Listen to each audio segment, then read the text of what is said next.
Hey YouTube, how's everyone doing today? So I'm going to talk about something real quick because we're seeing a lot of negativity from drivers telling other drivers that if you're struggling and you're leasing a truck, or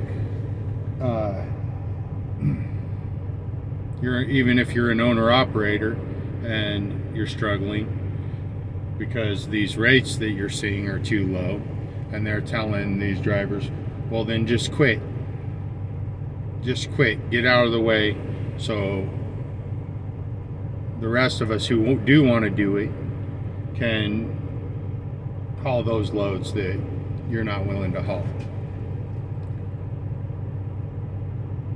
Okay, well, the way I see it is that's bad advice. All right.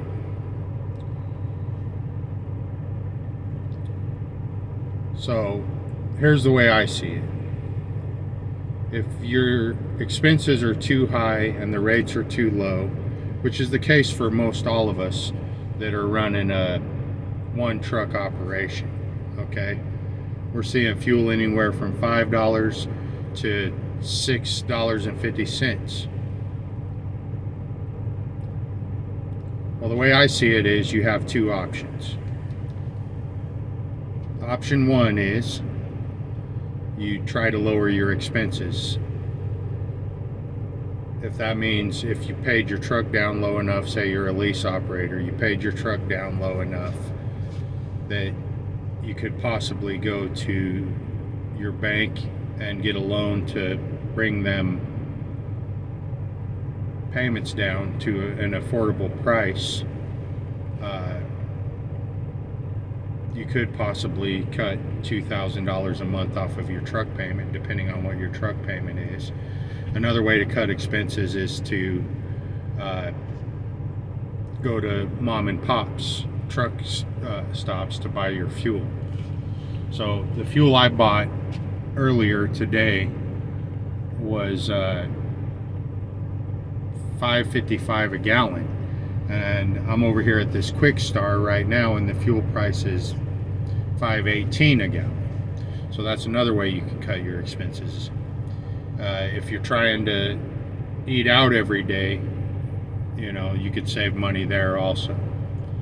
Now, if you're not able to go to the bank and get a cheaper truck payment because of your credit, and you can't buy fuel at $5.18 instead of $5.65, which is sometimes my problem because I don't always have $1,000 just sitting in the bank to fill up my tank. So that's not really an option for me. Sometimes I have to buy my fuel on credit. Anyways, if you're unable to get your expenses down to the point where you can survive what's going on right now, then you have the second option. Okay, the second option for me is not to quit, not to just leave the industry and just give up, because just because we're out here and we're doing a lease and we're struggling doesn't mean that we don't love trucking. You know, some of us are out here running 3,500 miles a week and we're just getting really small paychecks. Option two is not to quit.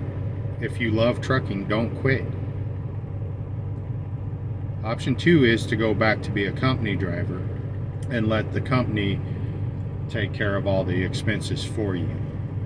Now, you can always come back later and try to do a lease again, or you could save up money while you're a company driver and maybe you can buy a truck with cash. If that'd be hard to do right now with the cost of equipment is so high, but you know, you could at least work on your credit and get your down payment saved up so you can go. If you're struggling as a lease operator and you can't do it, don't quit, especially if you love doing what we do. Go back to become a company driver where you're guaranteed a paycheck every week. You don't have to worry about any of the expenses, and save some money, and if you want to go back later, go back and try it again.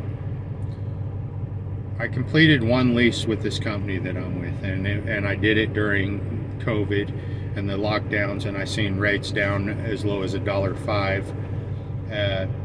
Of course, fuel wasn't over $5, but it was still a real struggle.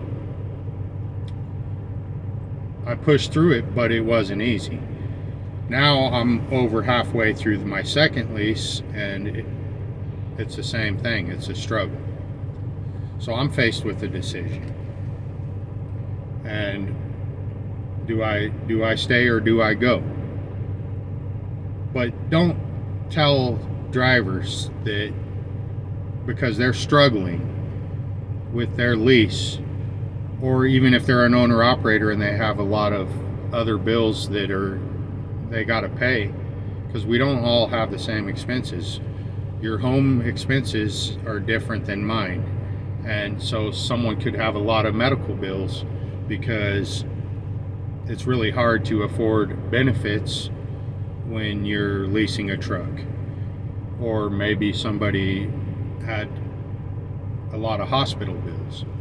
I don't want to discourage anyone from being in trucking. It's all about what seat you're sitting in that suits you best. That seat could be owner operator, that seat could be lease operator, or maybe that seat for you at this particular point in time is company driver. If you love trucking, keep doing it. Just make sure you're in the right seat for the situation. Do what's best for you and what's best for your family. Thanks for watching. See you next time.